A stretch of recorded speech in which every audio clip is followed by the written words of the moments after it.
welcome to Relatively Linda. So today's video, I'm talking about the top 10 best villains. So these villains are manipulative, they're crazy, they're psychotic, they are smart, they're cunning, they're deceptive, they're great. Not just any villains as well, they are memorable ones, they're ones that all of us know of, they're pretty popular. And they're not the only villains. They're just the top 10 that come to mind, the top 10 that I found would probably be most successful if they existed in, in the real world. And yeah, without further ado, let's get to it. So the first villain that I've chosen is Loki. So Loki's from the Thor universe, the Marvel universe. And there's been different portrayals of Loki in different works.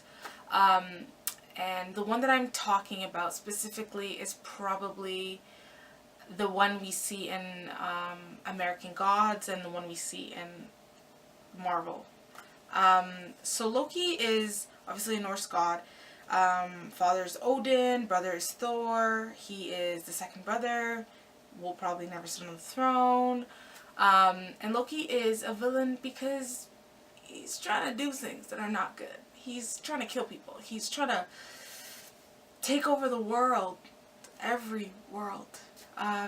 And he always fails, which sucks, and sometimes I don't really understand it because his plans are so good. Like even in the Avengers, his plan was so good, and like his default was just, it just didn't make sense. It looked like they were like good, and let's just bring that down. But yeah, he is crazy. He's the exact opposite of Thor. I think the only quality that they really share is their pride, and even their pride is, there's different things that they're prideful for. Thor is more prideful in his own skills as a warrior, and he's going to be on the throne one day. And Loki is prideful in, I guess, his own skills as well. But the fact that he can really watch people and analyze them and understand them to the fact that he knows them better than they know themselves. You feel like you can trust him, and then he will use all the information that he's gathered up on you to his advantage in destroying you and everyone else. Loki is... His plans are always failing, but he's always coming back stronger and better. And he always has a plan after that plan, which is after that plan. He has a plan from A, B, all the way to Z, and then some more. He's doing the hieroglyphics too. Like, Loki is next level. The second villain is the Joker. So the Joker that I'm speaking about, because there are different interpretations of the Joker, there are different illustrations and versions of him, different universes in the DC comic world. I like the Jack Nicholson one, and the Suicide Squad version of him by Jared Leto was good. It was good. But my favorite version of him is, I think, everyone's favorite version, which is Heath Ledger's version in the Dark Knight trilogy by Christopher Nolan. That trilogy is probably one of my favorite trilogies in the world, and the Joker in it is just amazing. I mean, he's smart, he's cunning, all those great qualities, but he has literally a plan behind a plan behind a plan. But plan A, like, you know how people have plan A, and then if plan A fails, you have plan B, and then if plan B fails, you have plan C. Well, with the Joker in this version, there's plan A. Plan A is not going to fail. And after plan A, there's a plan B, which is built up on the plan A, but it could succeed whether or not plan A happened. Like, you could go to plan B on its own. It could hold its own. Like, that's how good he is. He also is the exact opposite counterpart of Batman. Batman is justice. He's morality. He's everything that Gotham should stand for, that a city should stand for. And the Joker is trying to bring Batman down, trying to bring Gotham down. So obviously he's the exact opposite of Batman. He is the counterpart of Batman. Where Batman is good, the Joker is bad. And the Joker does bad very good. He is manipulative, crazy, all that great stuff, but he is smart and he understands what Batman is, which I think compared to any other villain, no one really gets it. Like, even Bane never really got what Batman really was, which is why he rose. The Dark Knight Rises. The Joker understands that Batman is an ideology. It's not the man. It's the message behind the man. It's the idea behind the man. It's the power that the image has. It's what he puts in the people's thoughts, which is like hope and trust and a better tomorrow. And the Joker, obviously being a criminal, doesn't want a better tomorrow, so he obviously wants to destroy Batman. The more Batman's plans fall, the more Gotham falls, the higher Joker rises. They are like two opposites of a coin. They are like north and south. They are complete opposites. The only thing that brings them together is Gotham, a place that one is trying to destroy and the other is trying to rebuild. The third one on my list is Tywin Lannister. Tywin Lannister is smart, politically smart. He's also very, well, he's savvy, he's clever and all that stuff. And actually, when he started off as the Hand of the King, he was actually very good at his job. Obviously, he was good at it. I mean, he was the hand for his grandson, probably not by choice. Like the grandson, I don't think Joffrey was like, and I want you.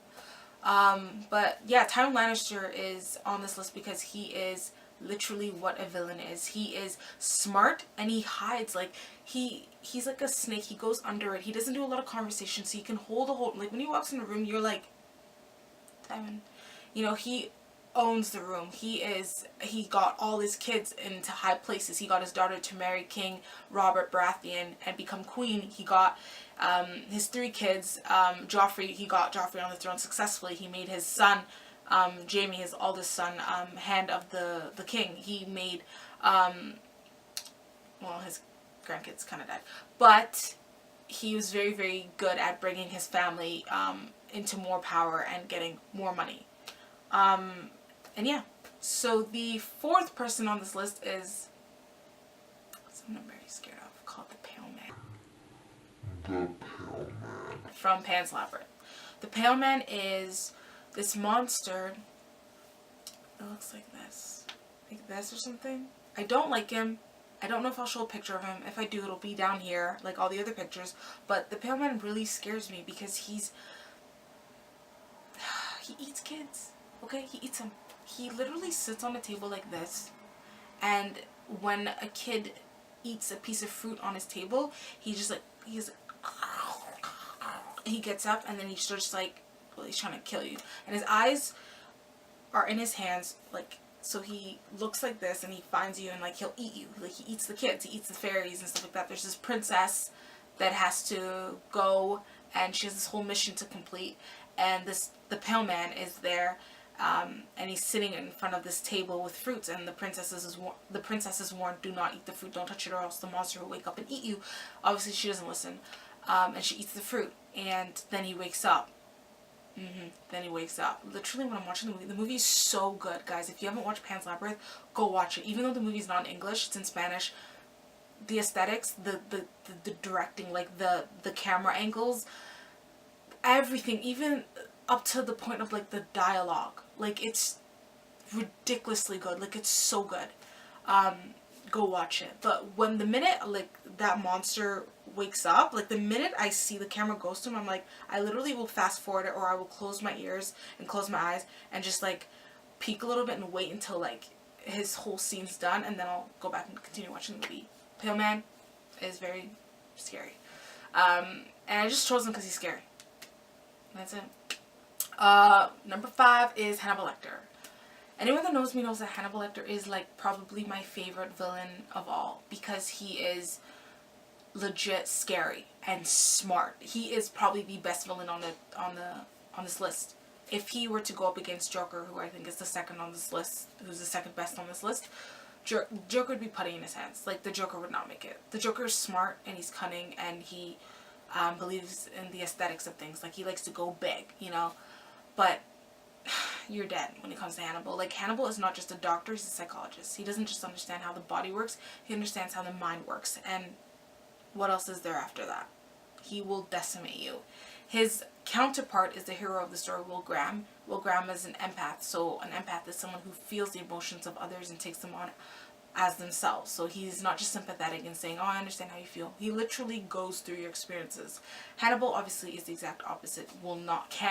Does not go through anything with you. It's like your lunch. Hannibal is just this next level villain. Like, I don't think there's anyone quite like him yet. So yeah, he's on this list because he's awesome. And if he ever goes against you, run. But you're gonna die. The next person on this list is Moriarty. I cannot forget Moriarty because I cannot forget Sherlock. Sherlock is just one of the best protagonist heroes characters in the world, and Moriarty is his exact opposite. They're both smart. They're both, their morality comes into question sometimes.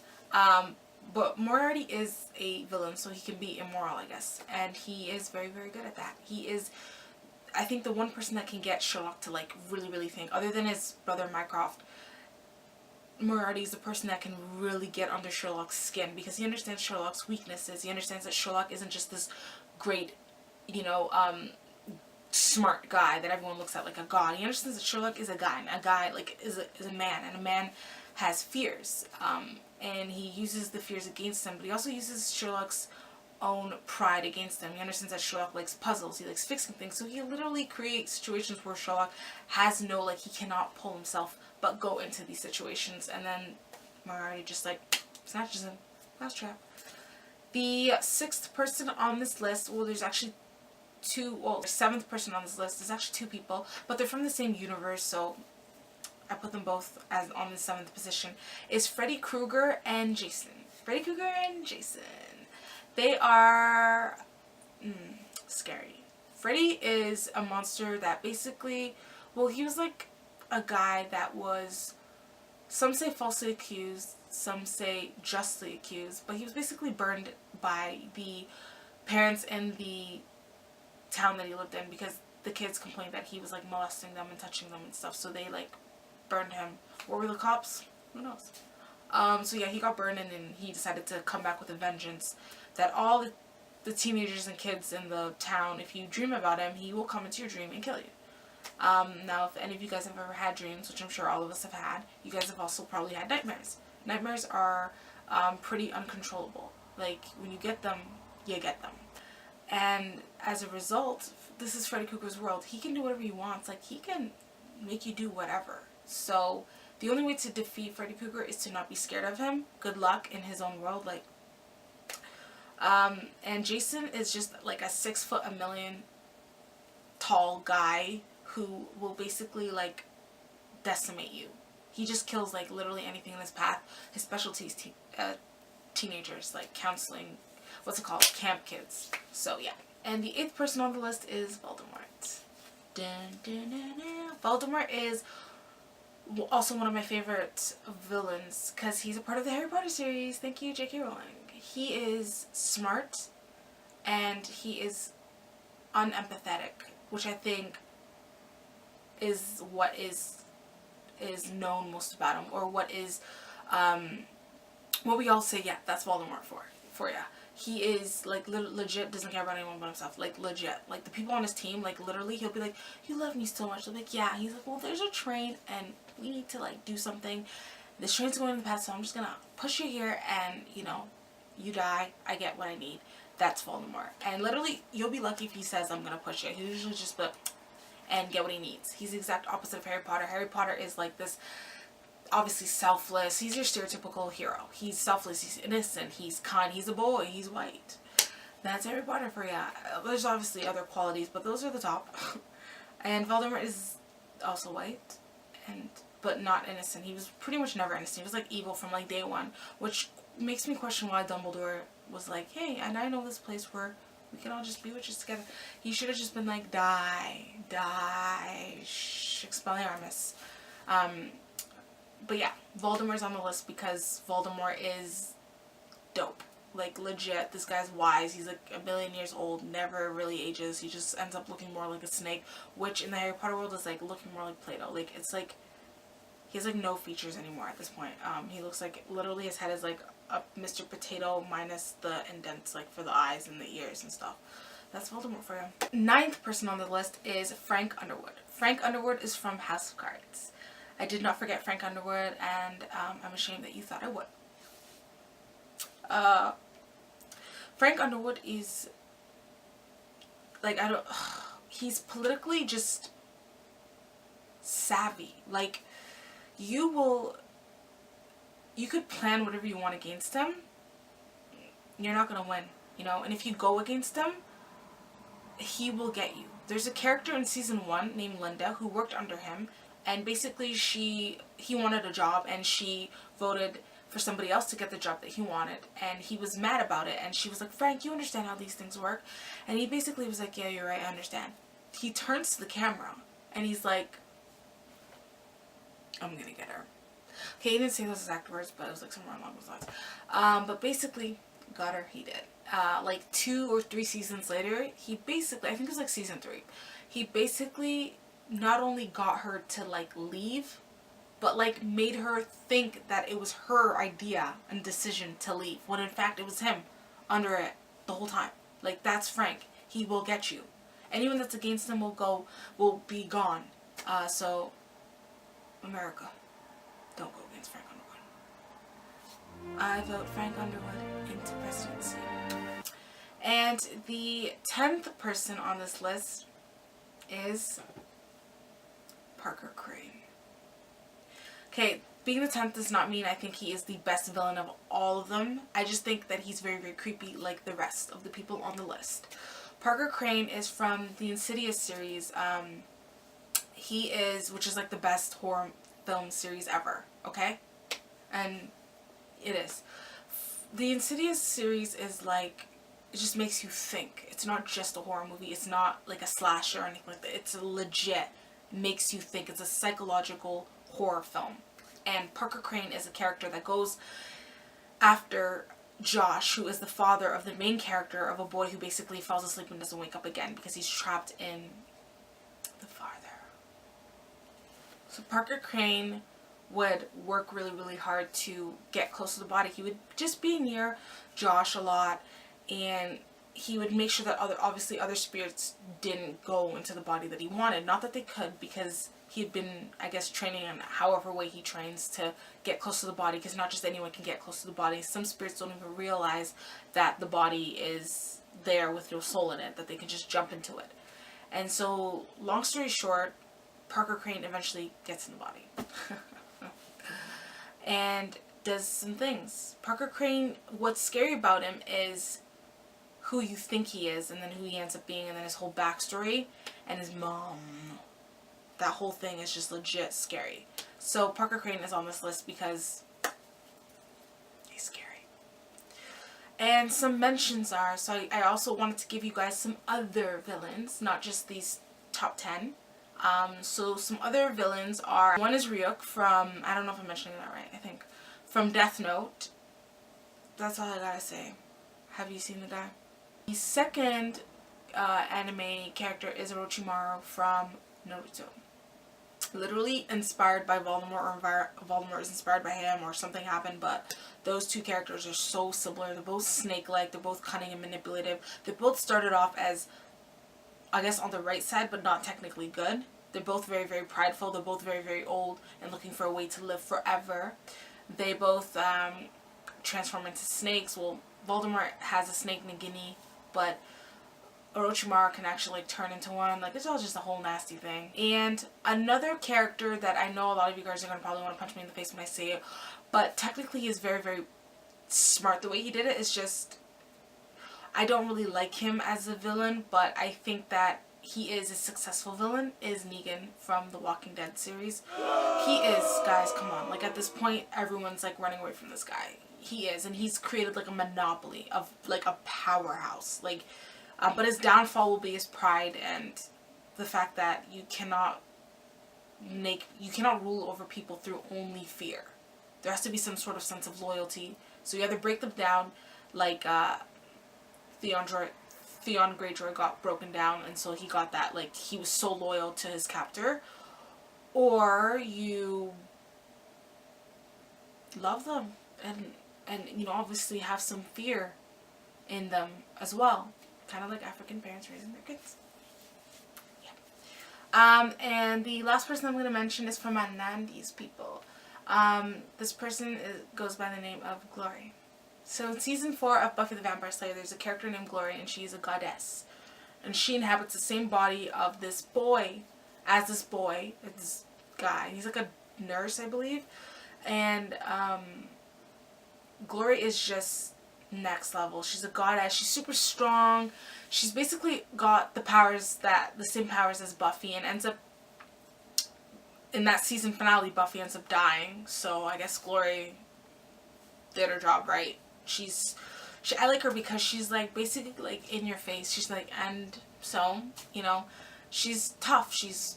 She can back it up. She's strong, literally fast. She's fearless. So yeah, she's pretty awesome. Anyways, guys, that was a short video on top 10 best villains. Let me know what you guys think. Don't forget to like, subscribe, and comment. And if you guys have any other video ideas, let me know and I will get back to you. Love you guys so much and thank you guys for your support. You guys are awesome. See you next week. Bye.